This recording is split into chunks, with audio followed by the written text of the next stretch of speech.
we get the backlights on? Great, thank you. Well, good morning, guys. Good morning. I know I've already said hello, but man, I don't really need to talk for long today at all. Really, I'm going to get cut straight to the point. Man, I think a lot of us just need to wake up, and we need to just get with it and understand that, man, God is so random. Like, we like to think, maybe, okay, yeah, God, you're so good, you do all these cool things for us, but man, have you ever read the Bible?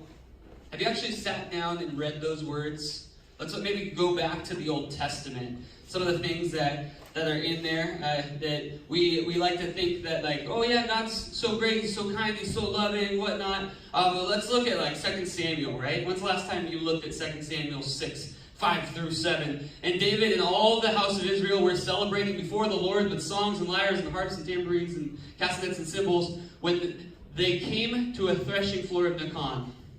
Uzzah, who's that guy? Well, he's not going to be around for long. Put out his hand to the ark of God and took hold of it, for the oxen stumbled. And the anger of the Lord was kindled against Uzzah, and God struck him down because of his error. And he died there beside the ark. Are you kidding me?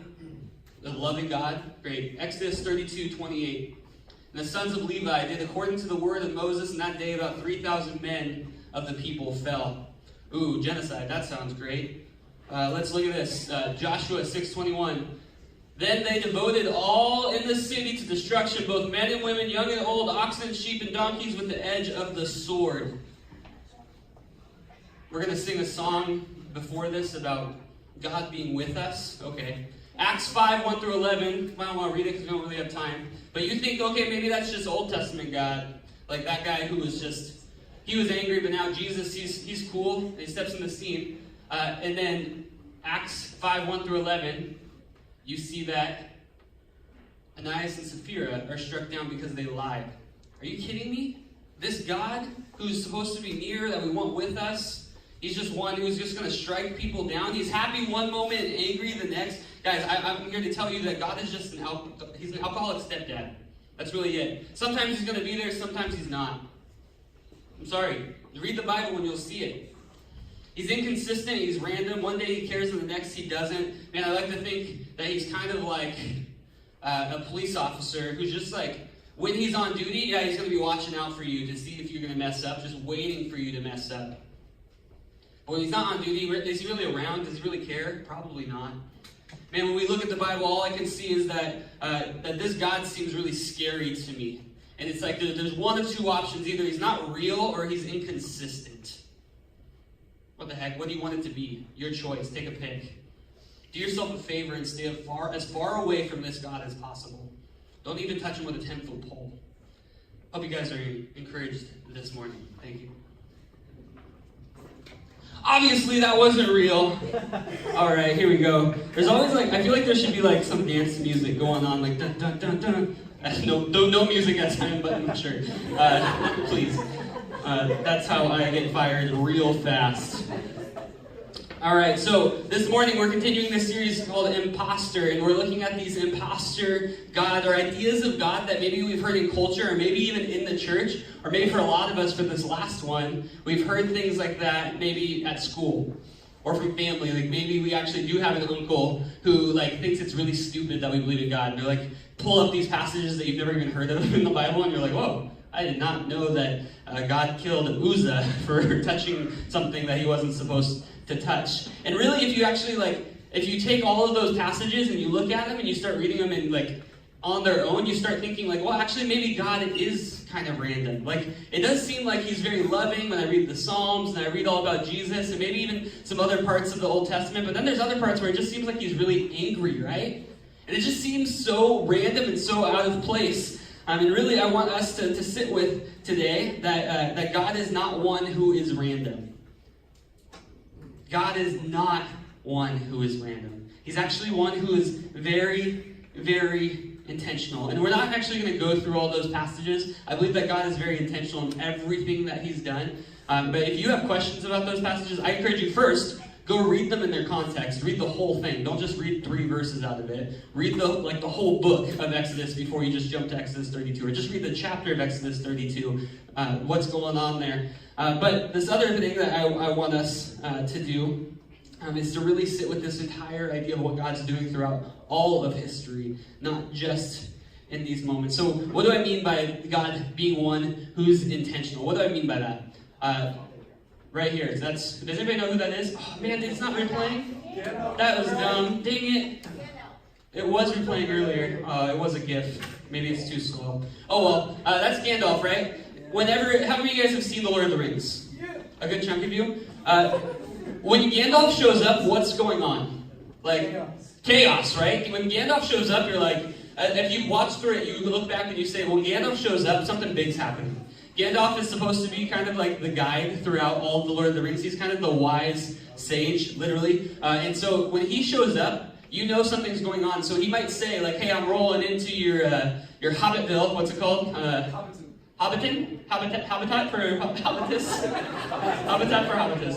And he might be rolling in and saying, hey, I'm just showing up, I'm just rolling in. But whenever Gandalf shows up on the scene, especially in the movies and the books, there's something going on. He's not just doing it to do it, he's actually there for a purpose. There's a reason behind it. He's being very, very intentional, whether chaos is about to happen and he's trying to save the day, or maybe he's trying to take Frodo on the journey and he's protecting, whatever it is, he's there for a reason.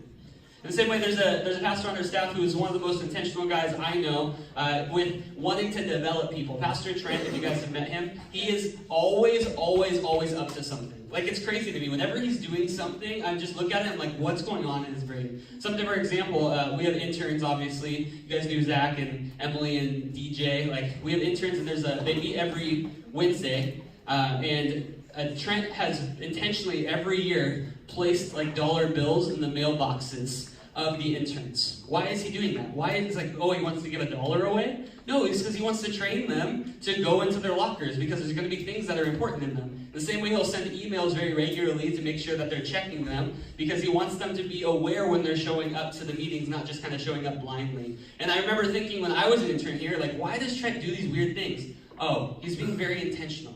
He's actually trying to make me, like, discover what he's doing and pay attention to it. In the same way, God does everything in the world. Everything he's ever done or will ever do is very intentional. It has a purpose. It has meaning behind it. It is not random. And so we're going to look at 2 passages. Really, we're actually going to look at a lot of the Bible, but we're going to look at 2 passages in particular, and we're going to be talking about specifically how God is intentional. Oh, I played again. Dang it. Words are hard. In his word and in your life.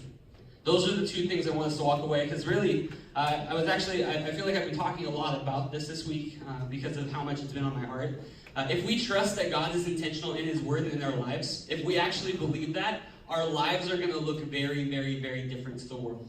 Because despite whatever comes our way, we will stand on stable ground, and that's going to look weird, because it doesn't make sense.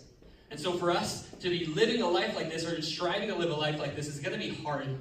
But this is what God calls us to, because he is trustworthy and he's worthwhile. And so I'm going to pray for us as we look to the word, because we need to have our hearts ready for him to speak. And so would you guys pray with me? Father, would you continue to work through your word? God, I have some pretty cool things to say, but ultimately your words are so much greater than whatever I could come up with. So Lord, help us to pay attention to you first and foremost. Lord, you're speaking to each of us individually in this room and collectively, because Lord, you know us. You know the number of hairs on our head. So God, work in mighty ways. Pray these things in your name. Amen.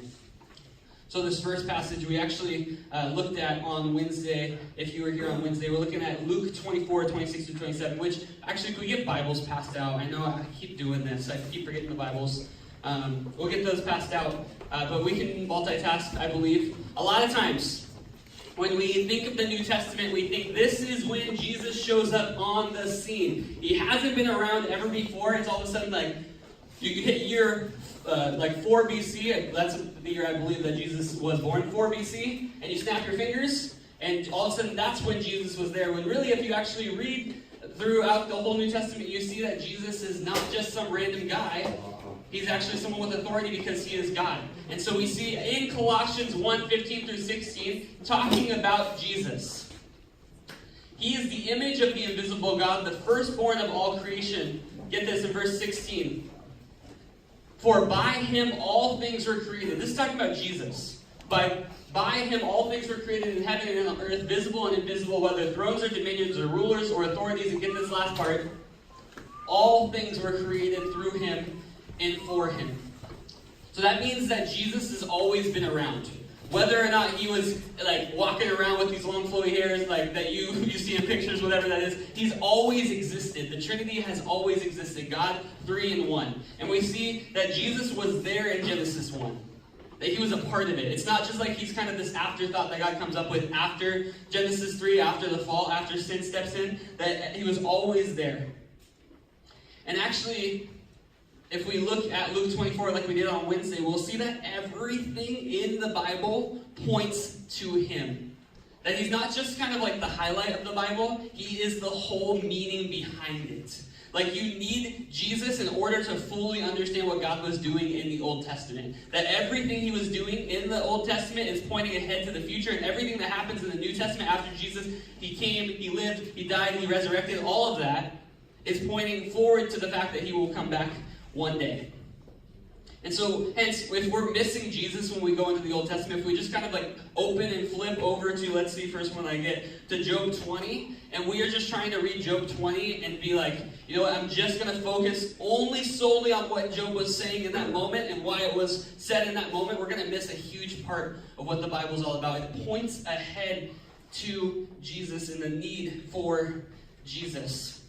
This is one of my favorite pictures right here, doing a Mona Lisa smile with the Mona Lisa. And so a few years ago, our MSM staff, we took them out and we did, actually HSM did too, but this was just the photo I was in. And we went to an escape room, and during the MSM team's escape room, somehow we walked into a room, like, have you guys done an escape room? Okay, a few of us. So this escape room had 3 rooms in it, but they were like kind of like this door is locked, this door is locked. But the last door you're supposed to unlock, we opened it in the first 4 minutes because it wasn't locked. And it was like the most difficult thing when we walked in there, and we're trying to figure out what to do, and we have none of the supplies to move on because we were supposed to be working in the past, like working beyond before. And so we're like in this room trying, there's a fog machine up on the wall, we're like pushing on it, like what are you supposed to do in here? And realizing like, oh, actually this door wasn't supposed to be unlocked. We didn't have the key, we didn't have the stuff that we were supposed to have going in there in order to figure it out. And it was actually kind of funny because it took about 20 minutes before the guys who were working it realized, and they're like, oh crud, we need to go up there and lock that door and push them back out. We wasted a lot of time, and needless to say, we didn't escape. I'm sorry. But with that, when we look at the Old Testament, we have to look to Jesus. You have to know that Jesus is coming. There's a lot of people who have lived their lives and didn't know that who Jesus exactly was going to be because they were in that time. But now we have the privilege of looking back and saying, wow, God, you were working in some really mighty, cool ways. And so, looking at... Oh, no. Next, can you hit the next one? Or I can hit it 12 times. Great. Luke 24, 26 through 27. I'm just going to read this real fast. We checked out the whole context on Wednesday. But looking at Luke 24, 26 through 27. Was it not necessary that the Christ should suffer these things and enter into his glory? This is Jesus talking. This is Jesus himself talking to people after he's resurrected. Actually, some of the first people he would appear to. Was it not necessary that the Christ should suffer these things and enter into his glory? And beginning with Moses and all the prophets, he interpreted to them in all the scriptures the things concerning himself. So he appears to these two people, and he tells them all about the scriptures, all about the Old Testament, all the Bible that they would know in that time. Everything, look at this, starting with Moses and the prophets, it all points back to me. When he says Moses and the prophets, we think, okay, Moses was in the book of Exodus, maybe Deuteronomy and Numbers, some of the first few books. But really, when you're referring to Moses, you're referring, Jesus saying Moses, the first 5 books of the Old Testament, because he wrote them. So in Moses and all of the prophets. And so he's giving this scale of like, look, from Moses to all the prophets, what's the last book of the Old Testament? Malachi? So we've got from Moses, from the beginning to the end. And this is the way it would have been broken up then, of saying, like, all of it. Starting with Moses to the prophets, everywhere you look, it's going to be pointing back to me. Either a need for me or a prophecy about me, whatever it is, it's all about me. What a crazy moment. I wish I could have been there when he's telling these two people like, on the side of the road, like, who are you? And he's like, oh, you guys, come on, I'm Jesus. He's like, what? And so it's like in this moment of being able to interpret and like see all of this. Everything points back, guys. Every sentence, every story, every piece of scripture. If it doesn't point us to Jesus, I think we're reading it wrong. If it's not pointing to us to say, like, actually, I need Jesus more than I remembered, or you know what, God, I need to praise you for what you've done. If it's not pointing ahead to him and pointing back to him, then I think we're missing something that he really wants us to do. So I want to look at a few examples just to get us fired up. This is a long one, but I'm going to read it. Surely he has borne our griefs and carried our sorrows, yet he was esteemed. We esteemed him stricken, smitten by God, and afflicted, but he was pierced for our transgressions. He was crushed for our iniquities. Upon him it was the chastisement that brought us peace. And his wounds, and with his wounds we are healed. All we like sheep have gone astray and has turned away, every one to his own way. And the Lord has laid on him the iniquity of us all. Continuing on, you could read more of that later, but all of this, looking at Isaiah 53, it's like that sounds so much like Jesus. And this is written, 700 years prior, looking forward to him. Psalm 22 is another one, longer. It was 22 or 20-something verses, so I didn't put it up here. But Psalm 22 is one that looks forward to Jesus as well. We got Ezekiel 36:33. Thus says the Lord God, on the day that I cleanse you from all your iniquities, I will cause the cities to be inhabited, and the waste places shall be rebuilt. This is one of the examples in all of Ezekiel. Looking at 36:26, you're looking at Jeremiah, talking about there's going to be a day when I fix things. I will cleanse you from your iniquities, meaning I'm going to get rid of all of your sin. Pointing ahead to what Jesus was going to do. But really, this passage is one that rocks me. Now, we know that whatever the law says, talking about all of the Old Testament, what it had placed on us, the rules, all of the religion, everything. Now, we know that whatever the law says, it speaks to those who are under the law, so that every mouth may be stopped and the whole world may be held accountable to God. For by the works of the law, no human being will be justified in his sight, since through the law comes the knowledge of sin. And talking about in Romans 3 here, that it's talking about the whole purpose of the law was for us to understand, we need God to do something. The whole purpose, the whole intention. All of Leviticus, all these books that we read, it's like, this is so hard, this would have been so hard to do. Yes, it was hard to do. Yes, it is hard to do. You need someone to help you with it. You can't do it on your own. It's too strict. God is too holy. You can't do it on your own. And it's saying in the Old Testament, it wasn't just to make people feel bad about themselves, but say, God, I actually need you to step in. The whole purpose there. Guys, this radically impacts how we see God working in his word. And when we look at him working in his word, we're going to see him working in our lives. Man, if God is intentional and he's working in his word, he's got to be working in our lives. And let me pause before we move on with that. Do you actually believe that statement? Do you believe it? That God is working in your life? Because some of us in this room have gone through some pretty crappy stuff. Maybe we can replace the word crappy. Right? I know there's some of us in this room that I personally even know you've gone through really tough stuff. How can you stand up there and say God's intentional? I don't say it lightheartedly. I actually believe that God is one is truly bringing all of the pieces together, whether we know it or not.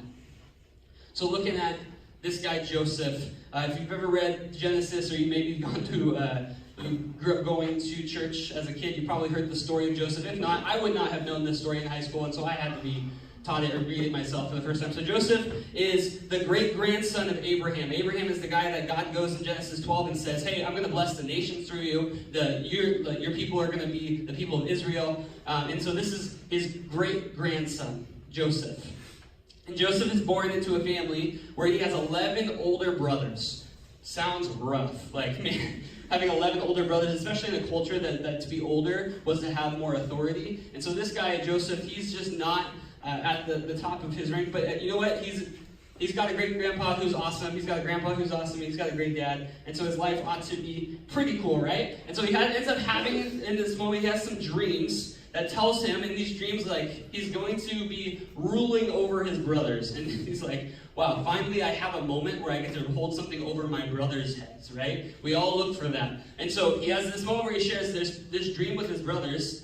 And they all get so upset and annoyed with him. It's like, why would you ever say that? You're such a knucklehead, like almost the way that we typically treat our little siblings, right? But above and beyond, because they end up conspiring, they come together and we say, Joseph is such a punk. What can we do? Like, can we put his head in the toilet? Could we lock him outside? No, how about we sell him?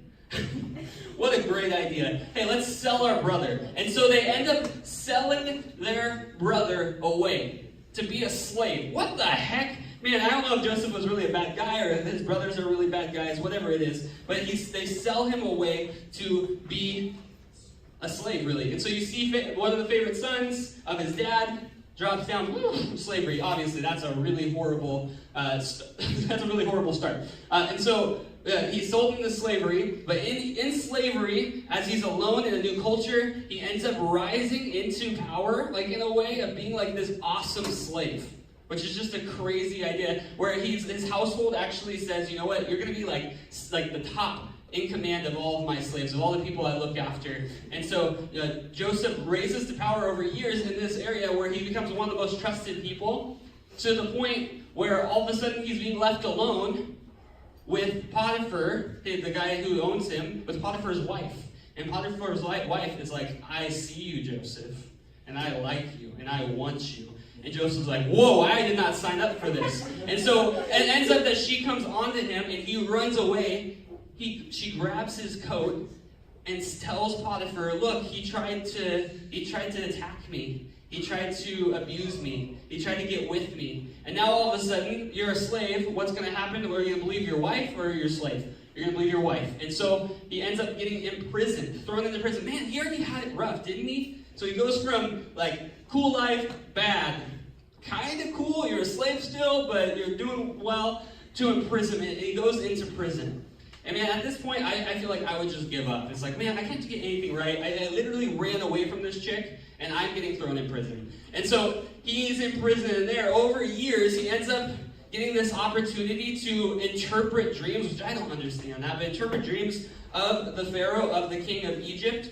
And he ends up eventually being able to be released from prison because of the dreams the Pharaoh's having that no one else understands, but for some reason Joseph does.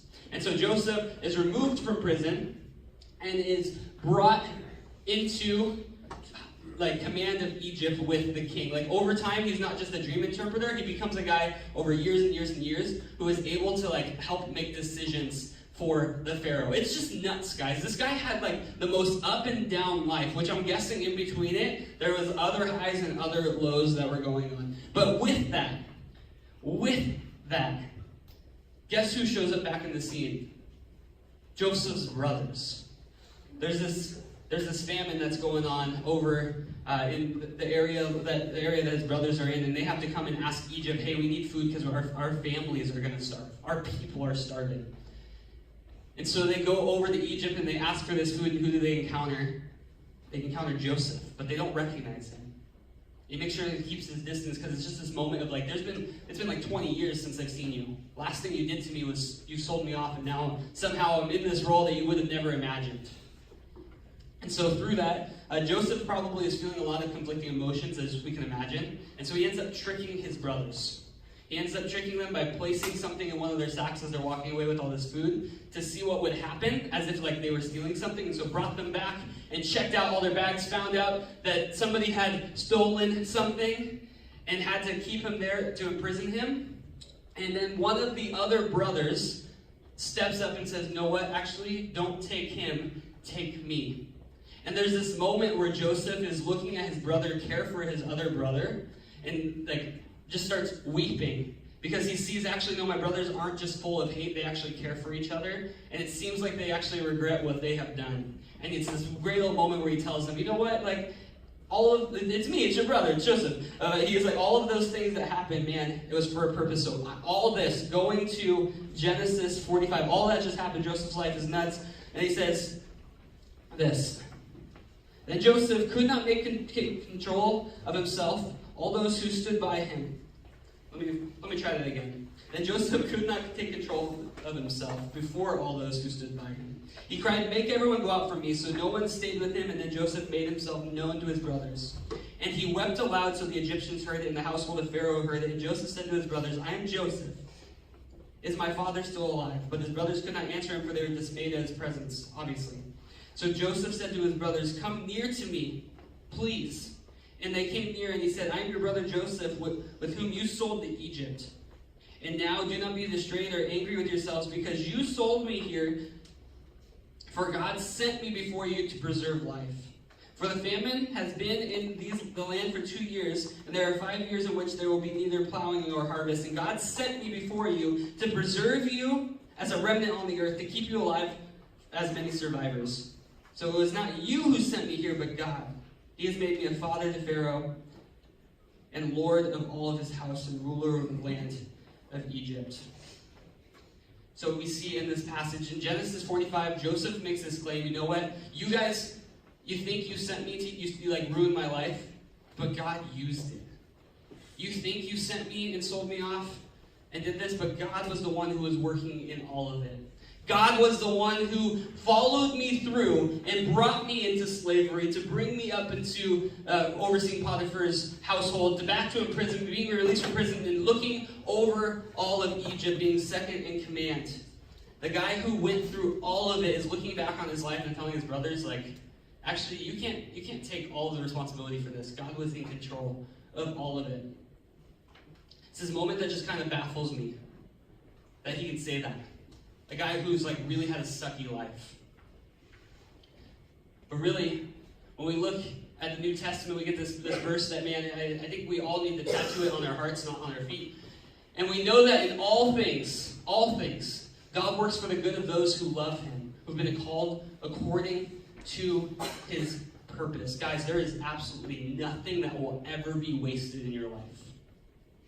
There's nothing that God is wasting in your life. And so we can't act like he is. He's doing everything to his glory. He's working in crazy ways, whether or not you know it. He desires for us to trust him in it, not because he wants us to have just this blind faith test, but because he knows it's actually what's best for us. He's doing all things for his glory and for our good. And guys, let's be honest, this is so hard. I look at my life. If you heard my story, I look at my life and it's like I was given up by my parents. And you fast forward a bit, in elementary school, I was bullied a lot. You fast forward a bit, the girl I thought I was going to marry in high school, like, dumps me. And that might not sound like a big deal, but if you're dating someone, that might rock you. And just, you add those pieces all up together, and you look at my life, and it just looks like garbage. But yet, all through it, I see how God was one who was working in crazy ways to bring my heart to him. It is through those things that I would be placed in a family where I'd be able to go to a church freely. It's through that I would actually begin to grow a heart for people who are being hurt by others. It was through that I actually desired to have a relationship with God more than just another person. I knew that she wasn't going to fulfill me, because people can walk away, people can die, things change. But God was the only one. All through that, God was working in my life. What's going on in yours? What is God doing? And maybe you're just too close to the action right now to feel it or figure it out. But I challenge you, ask that question, God, what are you doing right now? Not because I absolutely need to know, but because I just don't understand it. I don't get it. Guys, God is absolutely not random. And so we can't live our lives like he is. We have to trust that he's intentionally bringing all things together. And actually, if we consider God's character, that he is all-knowing, all-loving, all-capable, that he is far beyond anything we can imagine, it's impossible for him not to be intentional. Anything he does, he knows what's going to happen afterwards. And so he's either inactive or he's intentional. I believe that God is one who is working, and that he's not some alcoholic stepdad stepping in and stepping out. Instead, that he's a father who never misses an opportunity to show us how much he cares about us. No matter where you're going, I promise you he's going to utilize it. There's this guy, Aaron Yoder. There's no sound, so no worries. But Aaron Yoder, as you can see, is a backwards runner. I don't really get it, but this is what he does. And he's actually one of the fastest backward runners in the world. I think he has the record for the mile. It's like 5:37 or something. Like, he just runs it like so quickly backwards. He ended up having, he's always been a runner, Aaron Yoder. But he ended up hurting his knee about 20 years ago, and like the doctor's like, "You're sorry, you can't run anymore." And he's like, "No, I want to run." And so he started running backwards because it was lighter on his knees, and he's been doing it ever since. And it's just crazy to me how he does that. But I get this picture as Aaron Yoder eats breakfast. I get this picture that we are all running in our lives. We're running the race together, but we're running it backwards, guys. You are running backwards. And God is saying, trust me as you keep going, because you don't really know what's ahead, but you get to see everything I've done that you've passed. Are you willing to trust me that I'm calling you to myself? Are you willing to keep running the race backwards and saying, God, you know what? I love to see what you're doing once I get past it, and I'm going to trust you as I continue on. And so as we end this morning, as we look at Aaron Yoder, he runs on treadmills, runs wherever he goes, backwards. May we be challenged to trust God that he is one who is intentional. That he is one who is not doing things randomly, but he's working in his word and in our lives, and that he's actually going to complete everything to his glory and to his name's sake one day. So,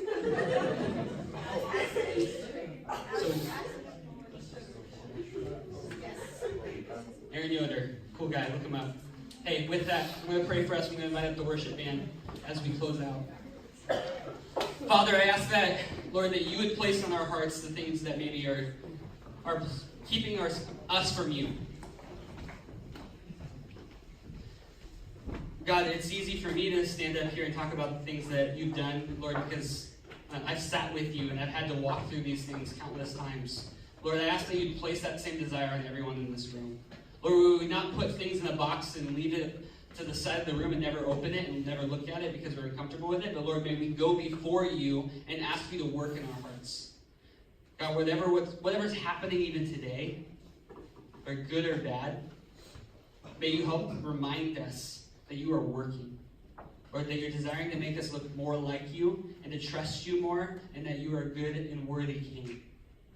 God, you are not random. There is nothing that you do that will ever be random. So we praise you for being one who's in control and who cares. God, we benefit so greatly from that. So thank you, God. Pray these things in your name.